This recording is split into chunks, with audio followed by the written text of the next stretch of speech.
23. It's Instagram me on London. LinkedIn is live. I'm stepping aside one time because you know who's coming through.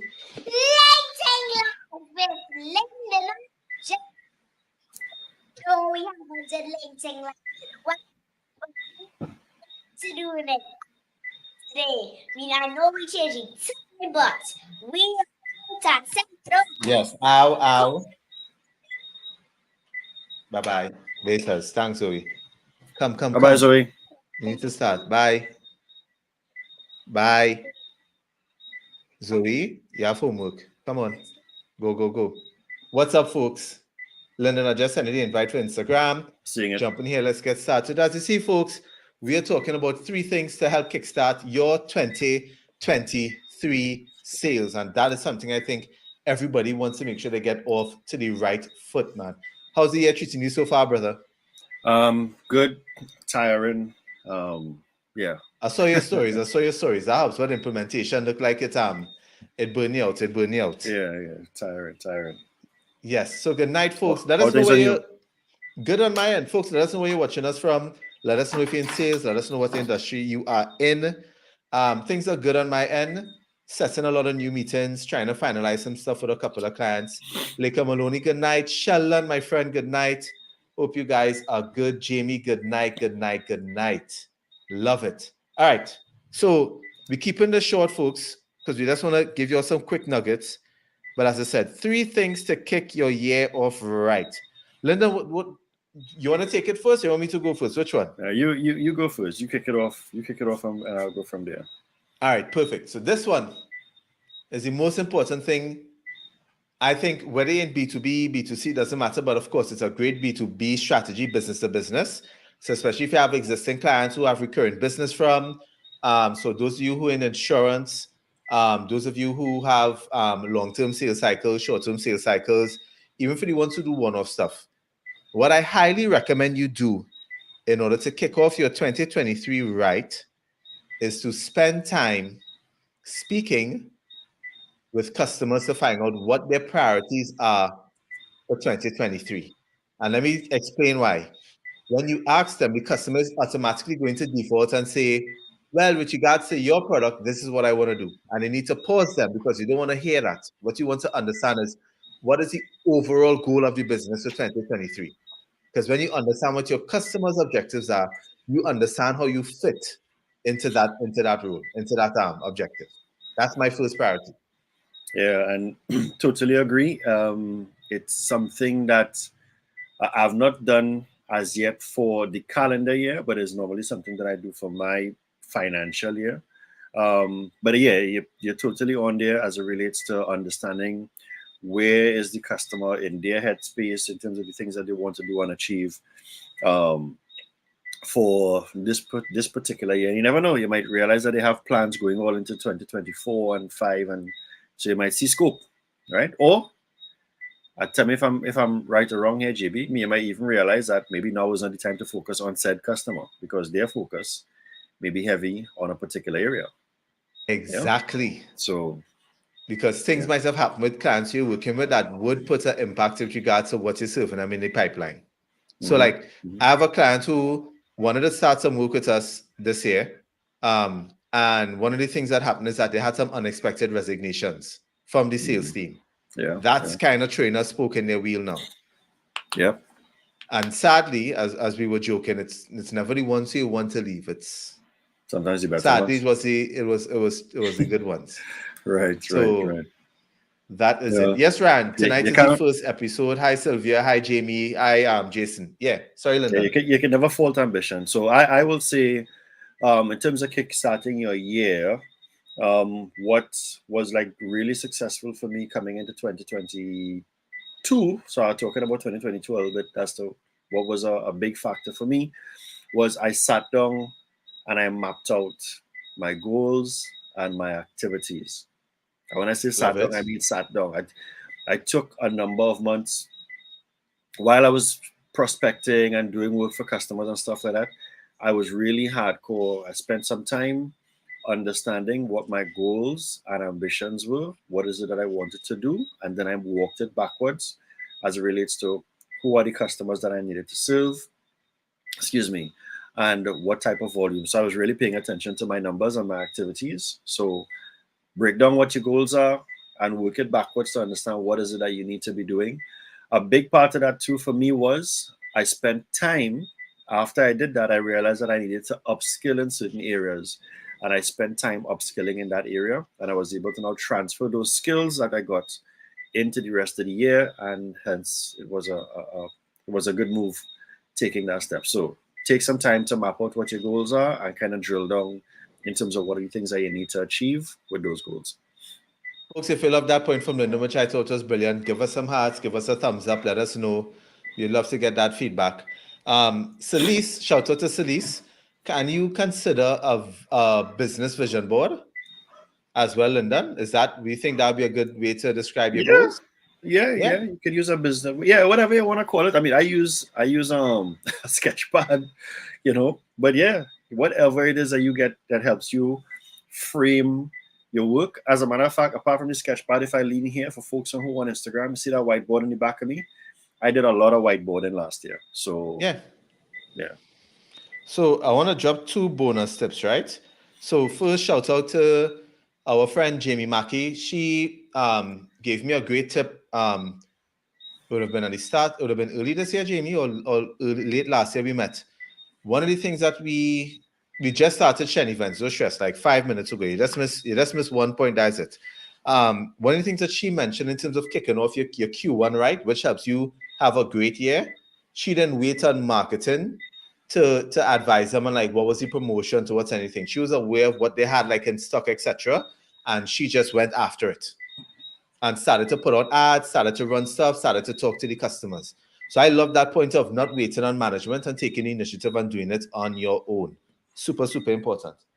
Here's a fun activity, and I'm doing this in trainings now, folks. I did this with the help of Naomi Garrick. She kind of gave me the inspiration for this. She was speaking about it's important how impactful the words that you say to yourself are. We know all this, right, Linda? We know when you speak positive, all these things happen. And it just dawned on me, yeah, I always speak positive, but I wrote this list, and I don't know if you can see it at the top. It says things I would want my prospect and clients to tell me in 2023. So it's positive things. So right. I highly recommend everybody do it. It brings a smile on your face because I have things like, let's get started. We have the budget. Let's do this. We want to work with you. Can you be the keynote speaker for our event? How soon can we start training? Those sort of things. So like, I highly recommend it for anyone. It's one of the best things ever. So you could say it positively in your mind, like, hey, we want to send you a job offer. We'd like you to be our sales director. In Jamie's case, hey, I want to order 10 CRVs. I want to take up all the stock that you have next time. So for everyone. So I truly think it's one of the best exercises that that you can do and put out there. So yes. Can I add a bonus, a little addition to what you were mentioning, Lyndon? Sure. I think for everybody, when you review a year, and I saw this with one of the sales kickoffs I did last week, don't just look at your numbers, but understand your numbers. So like I asked the team I was doing the kickoff for, did you review Leonie? And the initial feedback I got from them is that they looked at it in like literally the number Lyndon. So in other words, if I made 100,000 in 2022, I made 99,000 in 2021, and that's the end of me looking at my numbers. I didn't look at my clients. I didn't look at my performance week on week, quarter on quarter, year on year, nothing. I did no comparisons, none. And I found that to be absolutely ridiculous and crazy because when you do that, you're not actually understanding the big picture. And we all know now data can actually direct you to the best way to get your sales. And your gut is just the thing that's just going to define that confirms that you're heading in the right direction. So for me, really explore your numbers, utilize your CRM properly, and as I say, use that to help you make decisions as to what, where, and how much you're going to be doing in 2023. Yeah. Right? What other bonus points you have? I think, for me, I know we dropped more than 3. Yeah, I think for me, it really comes down to so how should I say this? Because we're talking about starting with the new year, right? So this is actually coming as a video, but I'll just drop it here first, right? And this is a little bit on the personal side of things. So I know that we always like to talk about stuff with your clients and your customers and that type of stuff, but and hopefully that this resonates so it helps you all drive what you want to achieve. So into 2021, coming into 2022, because business for me wasn't going the way it was supposed to go, I was really restricted on price in terms of how I wanted to do certain things, right? Yes, we could have said the pandemic, but I didn't want to just leave it up to the excuse of the pandemic. There were other things that I believe I wasn't doing as relates to my business well enough. So a mindset thing, because again, we're talking about what you can do for this particular year, is that I started to not make price the issue, right? So when I say that, I mean, I started to look at, okay, this thing is going to cost me X, whether it's to bring somebody on board to help me, because if the person is going to charge me X, then I need to be generating enough revenue to be able to afford that thing. Let's say from a business operation standpoint, or Right. if it is a personal thing, whether you want to go and have a particular type of dinner, you want to travel, you want to get into class or whatever it is, then price shouldn't be the heavy negotiating factor. So what I really started to recognize was what I needed to do to be able to afford that thing, right? And again, that kind of ties into the whole goals thing. But I saw this one personally for myself, because I was like, yes, I want to be able to do these things, but I need to generate enough revenue. So it all falls back on me. Whatever it is that we want to achieve as business owners, business professionals, sales professionals, etc. Yes, we know that the company supports in the industry, but really a lot of it for 2023 relies on what you do.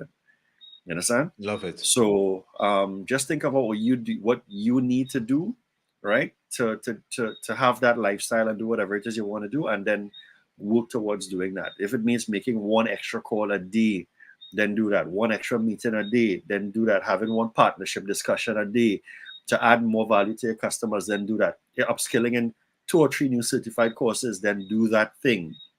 Even if you're an employee, do that thing so that it'll be able to help you achieve what you want to achieve for this year, because 2023 is not just January alone. We have 12 months. So I think that's the main thing I would want to list in there as a point. Mindset. I agree. Mindset. Yeah. Let me highlight a couple of things. So, and by the way, for folks who's watching us on Instagram, who's watching us on LinkedIn Live, YouTube, etc., let us know what are some of your goals. I mean, even let us know what are some of your challenges so we can give you some advice quickly. So I want to point this out what Jamie says, because Jamie and I talk sales all the time, and I love the fact that she just mentioned this simple point. And I want you to look at the second half. So she has a spreadsheet of all her sales and where they came from. So if you know where your inbound business is coming from, that allows you to understand where you're going to put your future efforts into. And more importantly, you should ask yourself, do I master that area? Am I the king or queen, or am I the ruler of that actual area? And if it is that I'm not, what do I need to do so that I can actually master and be the only person who's capturing leads from that particular channel? That's the opportunity I would sell for you all there. And of course, Rand Muhammad is saying, which I agree with, bet on yourself every single time. It's what's going to pay off. Don't wait for management. Do not wait for management to be doing stuff. Always focus on yourself first. So yes, C-First Online is mentioning something which I'm stressing to everybody. And I don't know if you're seeing it right now, folks, because I am, right? You need to start pushing out a lot of content and a lot of video content. I don't know if you all have been noticing it. I've noticed it from every major creator I've seen on every single channel that I follow, and their focus on video on all social media platforms has tripled. I'm going through people's feed on like Instagram, and nobody has pictures. I don't know if you've been seeing it, Lyndon. All I'm seeing is reels, video, and nothing else. Well, the one or few companies that I've seen still doing, which actually are pretty good images. The future is now, well, of course, HubSpot and a few other companies like that size, but they balance off, not really balance off. They do have a lot of videos. Even Chris do. They do have a lot of videos, but they also do those educational type image content. So yeah, they kind of balance off their stuff, you know. And let me highlight some stuff here from Instagram for everybody who's on LinkedIn. So, of course, Shalon is saying Atomic Habits, small steps to big results. Absolutely right. Darren Jacobs, one of the top performers out of Sagicor, who only gets inbound leads used at our conference, says content is king. And I'm sure he would agree if I tell him this. He would see how much business he's getting and think, I'm still not doing enough content. I'm 100% sure, right? Hadassah is saying, let me know your thoughts on this, Lyndon. She's saying small jobless fill bucket or cut low earning markets and focus heavier on performing areas. What do you think? Yeah, so yeah, small drops fill bucket, 99% adds up, that kind of thing. 99 cents adds up, right? And of course, yes, you can look at what's not serving you well right now and focus on where your big ticket, not really a big ticket items, but the items where you realize is working best for you. Yes, that is a good strategy as well. And what you can also come back to do is use, we had this conversation, you can use what is not working for you or what you find as a low ticket item as a leader to generate some business and stuff like that. So just to generate leads and convert it into big opportunities. And then what I would add to that, Hadassah, is capture the data to nurture that market. If there's potential, it's just that they haven't reached the point of where it's coming in, nurture so you stay top of mind. Right? Jamie, of course, I mean, yes, I know she will understand it. Show your face, people connect with people, not product. I want to talk about this one, because this not this one, where is it? From Kerwin. This, and I don't know this is the last one, because I know Lyndon have some stuff to do, but we wrap it up in 6 minutes, Lyndon. Check this out, folks. Right? One of the points Kerwin Lawrence is saying is prospector that he's in the insurance industry. What I highly recommend for everybody to do is modern prospecting techniques and multiple touches across different platforms. This is especially helpful in B2B, but it's okay to do as well in insurance. And the only thing I'll put before that, which is what I'm not seeing from the insurance industry, is research before you prospect. You're literally just doing pure cold calls. And only focusing on yourself instead of the buyer. Trust me, this year, it's all about the buyer. And if your conversations aren't fixated around making sure that it's good for them, they ain't buying because they have the choice and they understand they have the choice. As small as the buying public might be, now that people think it's small, they're very, very educated, they're very focused, and they want the best experience possible. So if you're not making it about them, you may run into a little bit of hiccups in terms of selling. Yeah. I know that we said that this was the last point, GB, but permit me to say this before we part, right? And it's not so much so a 2020, well, maybe a 2023 tip, right? But it's nothing along the lines of just sales. All right, so folks on this call and anybody that's going to see this after, here's something I want you all to do. Here's something I've seen happen in the later part of last year, or conversations from the later part of last year to now. Some of you all are in spaces that you all are not happy in. All right? Say my salespeople, you all are in spaces that you all are not happy in. Entrepreneurs, you might be in a space, your business may not be going the same way that you want it to go. There's nothing wrong with taking some sort of change. Whatever it is that you're doing for you. Right? So I've had salespeople not really try to, but complain about certain things. And my question to them is, how come you're still here? Why haven't you left us yet? Have you been searching for opportunities? Have you been looking for other things to do? The answer is no. You can't be growing if you don't want to, if you just stay in the same place. Complaining about the company isn't going to change the current situation. This year so far for January, my main point for January is change. One of my biggest mistakes early in my career is that I was in love with a company, but the company was crap. Yeah, I held on with a company much longer than I was supposed to hold on to that company for. Don't be afraid to change. You guys are building on skills. Somebody from Barbados asked me what is it that they needed to do to become sales operations specialists. Dude, they don't need any certification anywhere. Just expose yourself to more things and start looking at other opportunities. There are tons of jobs coming out on LinkedIn and in all of these other spaces. Tons of remote jobs as well that you could get hired for. Please don't pigeonhole yourself. I know things are economy and cost of living and everything else, but people are also getting hired. You never know what can happen for you. Expand your mind. Look for a change, people. Look for a change, please. As I say, if you're not happy, start. If you know that 2023 is a year for change for you, you don't have to run out of the job now, but make a concerted effort to Make the a plans. Start change. making the move. So we don't have to have that conversation going into 2024 mindset, or just figure out what you need to do to get yourself in a position in the same industry that you love to be better at it. Please, all right. Yep. So that's just my main point coming out of all the conversations that I've had. Who's not happy, who looking at leaving but afraid, and you got to pull the trigger. You got to figure out what you need to do, and you got to do it.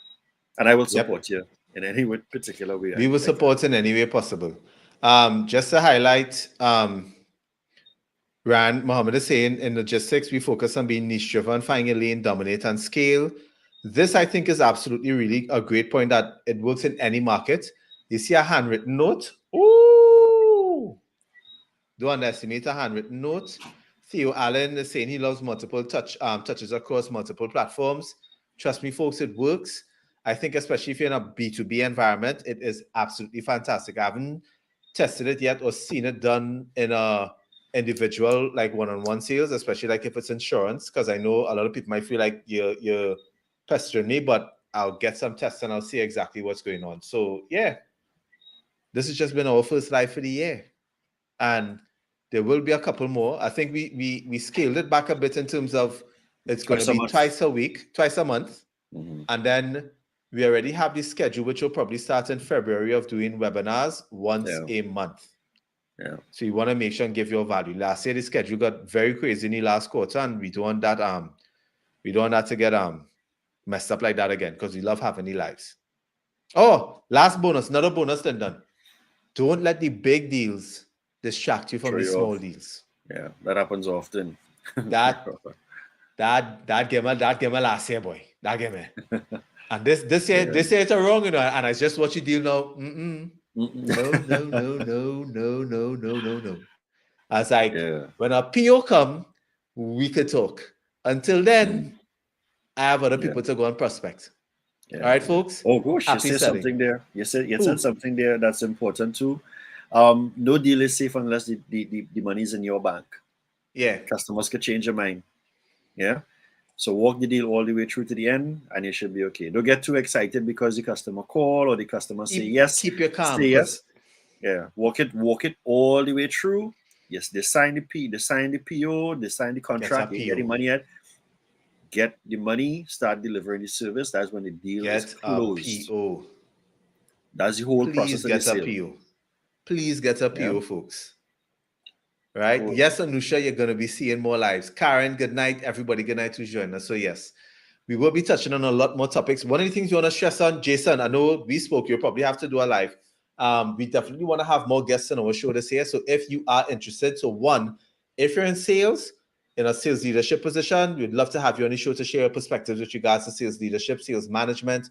If you're a sales rep and you actually just want to get advice and help with regards to how you're doing sales, or to share what you've been being successful at, we would love to have you on the show as well. Send us a DM so we could learn more, figure out if it's a right fit, so we could put you on the show in an upcoming episode. Mm-hmm. All right. Have a good one, folks. Thanks as always for joining us. Take care, DM us because we love to talk sales. Have a good one. Peace.